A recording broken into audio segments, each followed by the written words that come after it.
My name is Amit. I'm a CrossFit coach and a filmmaker. Join me as I follow my passion and eat my way through 6 unique cities while exploring the CrossFit scene and the culture in what can only be described as incredible Asia.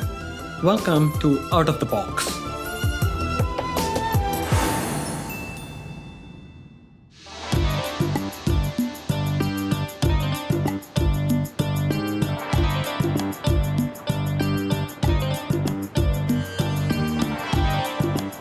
I got to be honest with you, I don't know much about Brunei. I know it's an oil-rich country and that it's home to Mike Mogard. Mike's a regular fixture at Pacific Regionals and he's also the founder of Asia Championships. I want to discover the city and see what's happening with the fitness scene over here.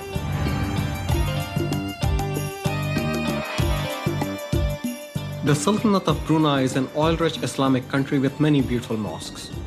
The backbone of the country is oil and gas. With a population of under 500,000, it truly is an abode of peace.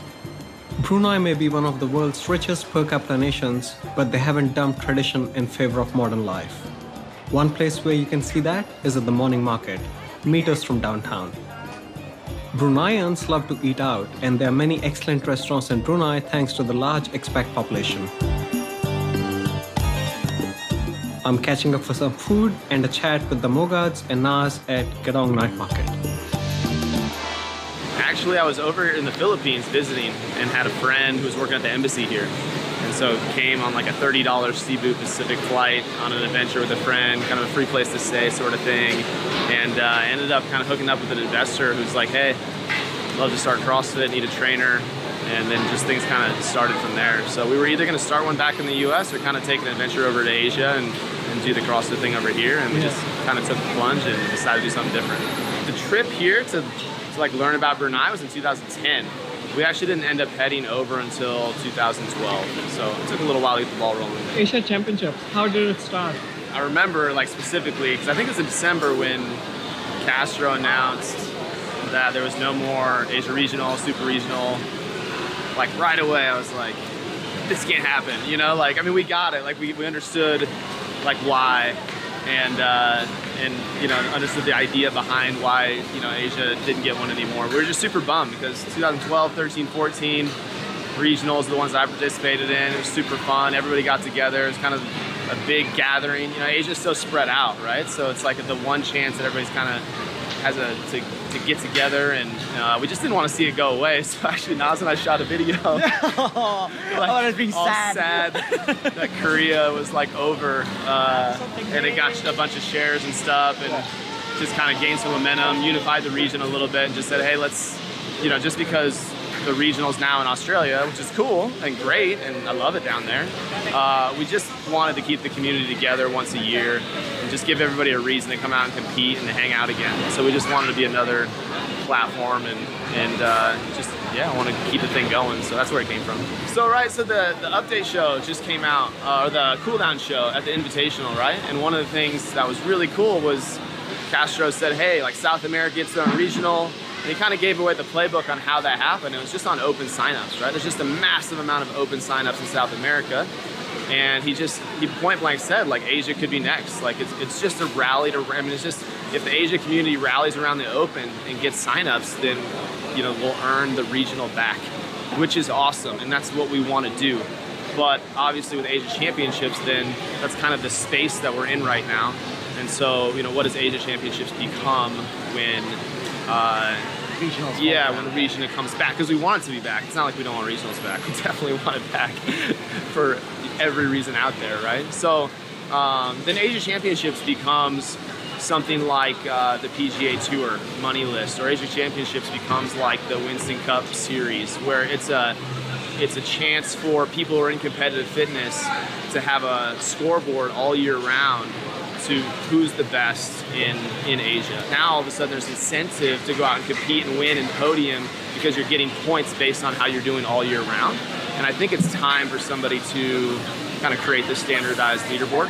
And so Asia Championships will likely morph into that in the future. So Nas, what's the fitness scene like here? Like, what's your experience being here? To be honest, I think a couple years ago, there's probably only like one CrossFit gym And now you see, Mo's running 3. There's another 2 more, I think, around the country as well. I think CrossFit is definitely growing in the community here. Apart from that, there's a lot of up and coming sort of fitness scenes as well. Powerlifting is starting to make it big here. Calisthenics has been big and is still pretty big. Just had like a calisthenics bar competition called Bar Rage. I think it's in their fourth installment, I think, or something like that. So I think fitness is here in Brunei for sure, and it's growing, and it all points to good signs, I think. To me, this feels like home right now.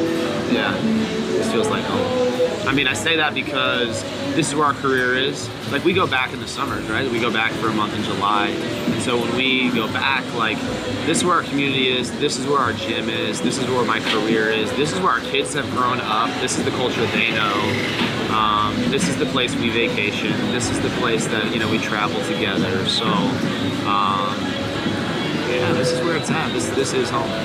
And our life here is so much different than what it would be in the States, because in the States we'd be neighbors with probably other white Christians, So like, we come from Iowa, which is pretty not very diverse, I guess you would say. So I really think that we've kind of found like a really good way or what feels good or comfortable to us to like relate with culture / religion / whatever around us. But we recognize that we're the foreigner, and so like we're coming as the one who are different, and so we do our best just to like, I don't know, to appreciate it and to respect it. And I think we found like a lot of really close friendships, even though we recognize that we probably have some differences. I think it's one of the unique things about CrossFit. I mean, inside the box, it's like a lot of that.